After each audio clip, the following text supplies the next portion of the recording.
بس بقى كده اللهم بارك يا جماعه، طبعا ده عشان الفحم. ماشي. اللهم بارك اللهم بارك. طبعا عملنا ايه؟ طرب بالكفته. معاكي هنا بقى ايه؟ كفته يا جماعه اهي. بصوا بقى الصينيه ما شاء الله. طبعا عاملين رز بسمتي من تحت بالفلفل بالبصل بالجزر. تمام كده. بصوا بقى البرتقال بقى وايه اخر دلع يا جماعه. كفته بقى معاكي، إيه فراخ معاكي، طرب معاكي، ما شاء الله اللهم بارك. بصي بقى تعالي بقى للجمدان ده. طاجن كبد والقوانص يا جماعه بمنديل الطرب من فوق.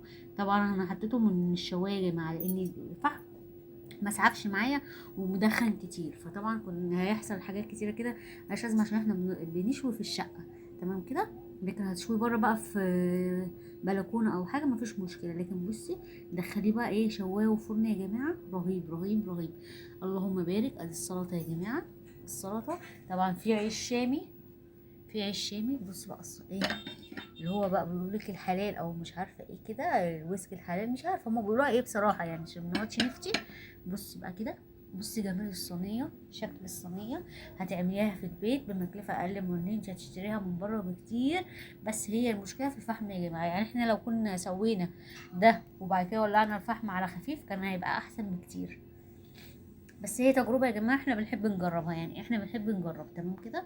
طبعا الجلد ده هنشيله خالص عادي مفيش اي مشكلة فيه وهنرميه ما عندناش اي مشكلة. طبعا لازم تغرزي، انا عندي برد، لازم تغرزي طبعا الفراخ كويس عشان تاخد يا جماعة من الشوي. ما يكونش الورق كبيرة قوي عشان هتعمل معاكي مش هتستوي معاكي، يبقى كلها دم وكده مش هتعرفي تتصرفي فيها وايه بعد ما تعملي. هتضطري ترجعي بقى فرن مايكرويف كده، فملهاش اي لازمه.